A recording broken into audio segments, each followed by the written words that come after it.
We've got a really interesting stack of material today, focusing on high-stakes strategic decision-making. It's drawn largely from the playbook used during that huge transformation at Procter Gamble. Yeah, and if you're looking to maybe shortcut the decade it often takes to figure out how great strategy really works, this deep dive should be pretty useful. Our mission today, then, is to unpack this core idea that strategy isn't some kind of mystical inspiration. It's not about just having a beautiful slide deck either. Exactly. According to the framework developed by A.G. Lafley, the former P&G CEO, and Roger Martin, the strategist, great strategy really just boils down to 5 disciplined, integrated choices. They call it the strategic choice cascade. That's one. Okay, let's get into this, because the central idea here, the tension, is that not making a choice, being vague or trying to find some middle ground, that's actually the riskiest thing you can do. It really is. And this framework, it was really forged during that P&G turnaround, wasn't it? Yeah. Between 2000 and 2009. And it proved its value pretty dramatically. Oh, absolutely. I mean, during that time, P&G's sales doubled. But get this, their profits actually quadrupled. Quadrupled, wow. Yeah. So that transformation really proves this approach works. And, the authors are clear this isn't just for giant billion-dollar consumer companies. Right. They argue it works because it focuses on fundamental thinking. Exactly. Thinking that applies just as well if you're a startup, a not-for-profit, or even, say, a government agency. Okay. So to really grasp what this framework is, I think we first need to touch on what the authors say strategy is not, because it seems like a lot of companies stumble right there. They really do. Strategy is definitely not just optimization. Making what you already do slightly better, cutting costs by a tiny %, that's just tactics. And it's not just following industry best practices either. No, absolutely not. I mean, think about it. If everyone follows the same so-called best practices, what happens? You get sameness. And sameness, well, that's just a recipe for mediocrity in a competitive world. And I really appreciate that they challenge this idea that, oh, the world changes too fast, so long-term strategy is impossible now. Right. I mean, look at companies like Google, Apple, Microsoft. They operate in incredibly turbulent environments, yet they absolutely don't shy away from strategy. If they can plan, you can plan. Seems reasonable. So if strategy is fundamentally about making these tough choices, the cascade gives us 5 essential coordinated questions. They have to be answered in order, and this is critical. They all need to reinforce each other. Okay, lay out the big 5 for us. All right. Number 1, what is your winning aspiration?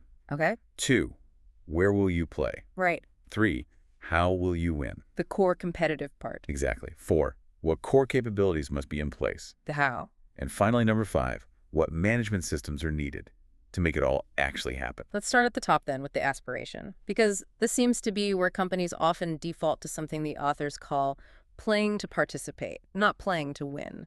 Yeah, and a modest aspiration turns out to be a really dangerous aspiration.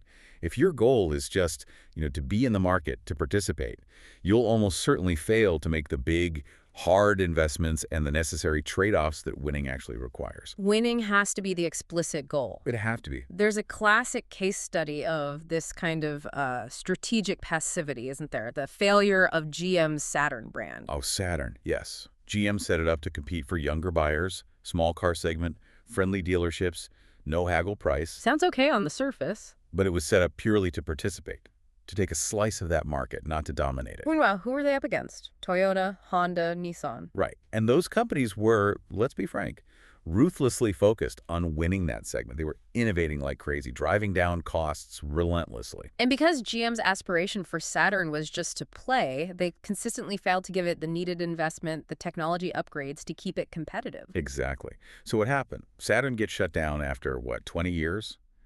And the estimated losses were staggering. Around $20 billion, I think. $20 billion. Just think about that number.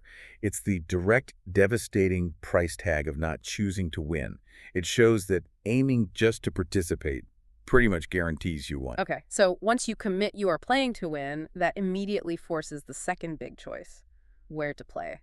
How do Lafley and Martin suggest we define that playing field? Well, this is all about consciously narrowing your focus. You look at geography, customers, channels, product categories, even the vertical stages of the industry. The point is, you simply cannot be all things to all people and expect to win. Makes sense. The Olay story, the revitalization, is probably the perfect example of making a really decisive where-to-play choice. Right, oil of Olay, as it was known then. A bit of a struggling mass market brand, right? But in a profitable category, skincare. Exactly. P&G had options. They could have tried buying a prestige competitor, maybe launched a totally new brand in department stores, something like that. But they didn't. No. They made a very specific choice. Reinvent Olay. Target women, 35 and older, who were concerned about multiple signs of aging. And crucially, they chose to stay in the mass channel. Drugstores, discount retailers. Why was staying in mass so critical? Because that leveraged P&G's biggest strength.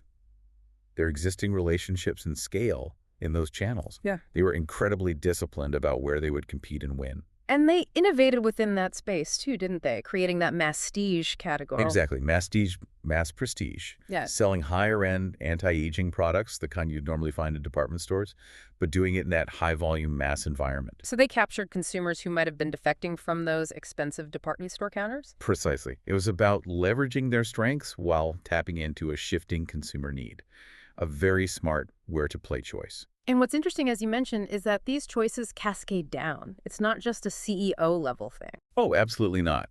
The overall company strategy sets the direction for, say, different sectors, which then guide the choices for categories, like Olay skincare, and it goes all the way down. Right. I mean, even a single salesperson standing in a retail store is making strategic choices every single day, aren't they? Definitely. Which customers do I focus on? What skills do I need to develop? How do I win against the store down the street? The scope changes, but the fundamental questions, those 5 choices, remain the same. Okay, that leads us right into choice number 3, how to win. This feels like the real heart of competitive strategy. It is. It's about providing a better value equation for both consumers and customers, like retailers, than your competitors do. And crucially, doing it sustainably over time. And the book argues, based on microeconomics really, that there are only 2 fundamental ways to get that sustainable advantage. Basically, yes. 2 generic paths. The first is low-cost leadership. And this isn't just about being the cheapest. No, not necessarily charging the lowest price. It means having a fundamentally, substantially lower cost structure than all your competitors. Think about Dell. In the early days, they apparently had something like a $300 cost advantage per PC. That's huge. Or the Mars example you mentioned against Hershey's. Mars achieved such a cost advantage through production efficiency. That they didn't just sell cheaper candy bars. All right. They used that extra margin, that differential, to essentially buy the best shelf space in convenience stores. Prime real estate. It was a strategic investment funded by their low cost, something Hershey's just couldn't easily match. That's a clever way to leverage low cost. Yep. But it feels risky, doesn't it? If someone copies your efficient process, your advantage could just evaporate. It's a constant battle, absolutely. You have to relentlessly maintain that cost gap, which is why the second path, differentiation, often feels a bit more durable for some companies. So differentiation is about Offering products or services that customers perceive as distinctly more valuable, something unique that allows you to command a premium price, even if your cost structure is similar to competitors. and the where to play and how to win choices have to mesh perfectly. They absolutely have to reinforce each other. You know, the book talks about how Olive Garden might focus on consistent outcomes for average diners. That's their where and how. Compare that to a chef like Mario Batali, focusing on innovative recipes for fine dining, totally different where and how. Got it. And sometimes the how to win isn't just product innovation, it's business model innovation, right? Like that Clorox Glad joint venture story. Oh, that's a fantastic example. So P&G develops these incredible new film technologies, things like Impress Wrap and ForceFlex trash bag. Leveraging technology they actually developed for diapers, I think. Exactly. So they have this superior product tech. But the dilemma was huge. To launch these themselves would mean entering this established market, garbage bags and food wrap, against really fierce, entrenched competitors like Clorox Glad and S.C. Johnson. And it's a capital-intensive business, too. Very. So P&G struggled. They couldn't easily figure out a credible how-to-win strategy for that specific playing field, given the likely competitive response. So instead of launching a head-on assault, They did something really creative, a business model innovation. They formed a joint venture with Clorox, their competitor. They essentially traded their superior technology and some R&D folks for a 10% stake in the Glad business. wow, collaborating with the enemy almost. It avoided what could have been an incredibly costly war. It made both companies stronger in that space, leveraging P&G's tech and Clorox's market presence. And apparently, the Glad business grew massively as a result, from around $400 million to over $1 billion. That is genuinely thinking outside the box for a how to win. Okay, that brings us to choice 4. Defining the core capabilities needed to actually execute those where to play and how to win choices. Right. What do you need to be exceptionally good at? And these capabilities, they have to meet 3 criteria. They need to be feasible, obviously, but also distinctive and defensible, hard for competitors to copy. What were P&G's core capabilities, according to the book? They identified 5 key ones. Rah. Really deep consumer understanding, breakthrough innovation, strong brand building, effective go-to-market execution, and leveraging global scale. These were the things P&G felt they did uniquely well. And this ties into organizational structure too, doesn't it? The idea that higher levels of the organization, like corporate headquarters, need to actually add value to the business units. Yes, exactly. The authors call these reinforcing rods. The corporate center, or a sector management group, has to provide something: shared activities, skills, knowledge transfer that makes the business unit below it stronger than it would be on its own. The Gillette acquisition seems like a good example here. It's perfect. Yeah. Gillette was already a really successful company on its own, but P&G could still add significant value. For instance, P&G's global scale allowed them to run Gillette's huge advertising program, but for about 30% less cost. So the reinforcing rod was quantifiable cost savings from shared scale. Precisely. It wasn't just vague synergy talk. It was things like cheaper global advertising, better IT infrastructure, access to deeper consumer data, things that genuinely made Gillette more competitive because it was owned by P&G. The corporate center had to earn its keep, so to speak. Okay, and then the 5th and final step, the one that stops strategy being just a document gathering dust. Management systems. Yes, the often neglected part. P&G made some really crucial changes here, focusing on 2 systems in particular. The first was the strategy review process itself. Right. They moved away from what David Taylor, who later became CEO, apparently called corporate theater, where brand managers come in with these perfectly polished, pre-approved, bulletproof plans they just have to defend. Sounds familiar to many people, I suspect. Probably. They shifted it towards an open strategy dialogue. The focus was on exploring options, alternatives, having a genuine conversation about the choices and the underlying logic. It forced leaders to think strategically, not just defensively. And the second big change was around measurement. Yes, how success was measured and rewarded.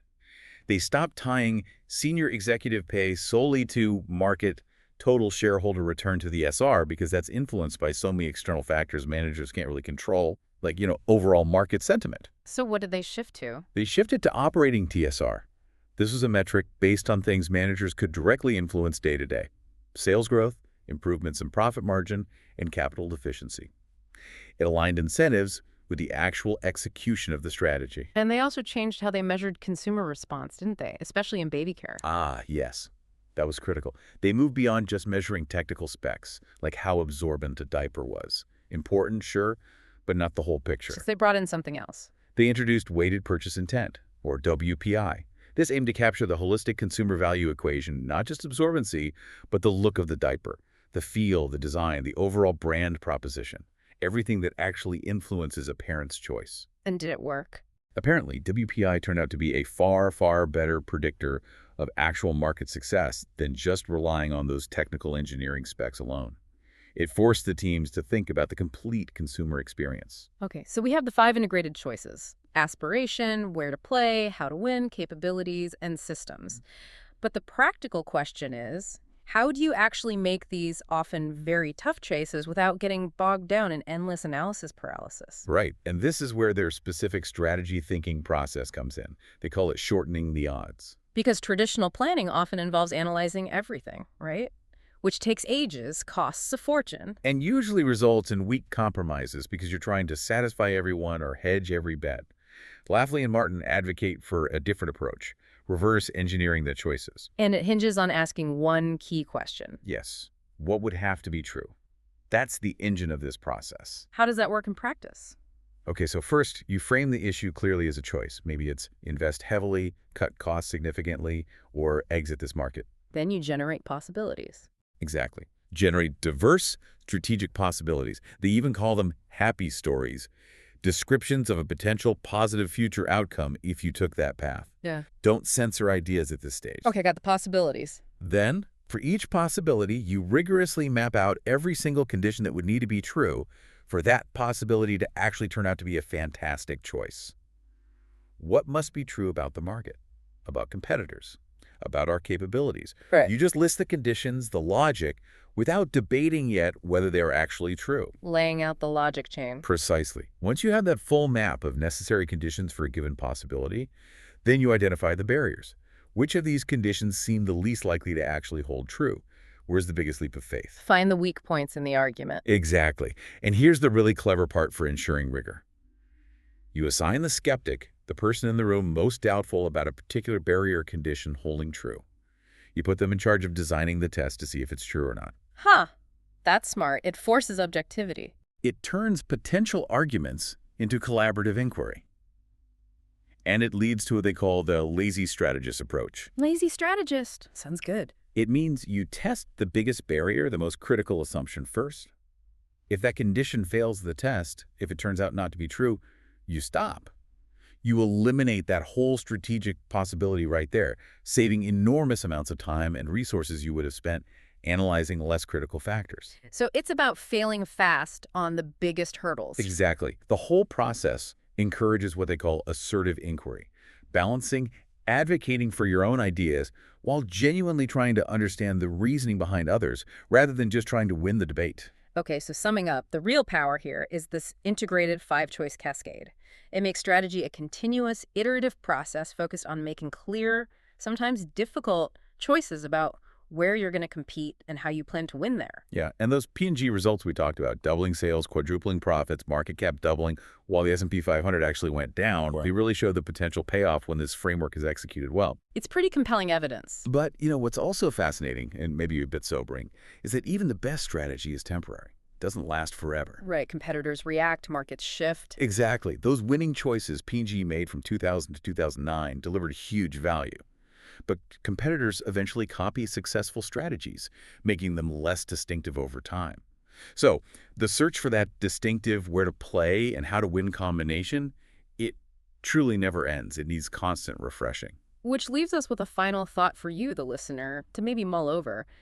If winning, as the book defines it, is ultimately about generating more resources to spend on an ongoing basis than competitors have, because that shows you're winning the value equation. What's the one single integrated choice you could make, maybe even starting tomorrow, that would most significantly expand your profit margin and your sustainable resource advantage?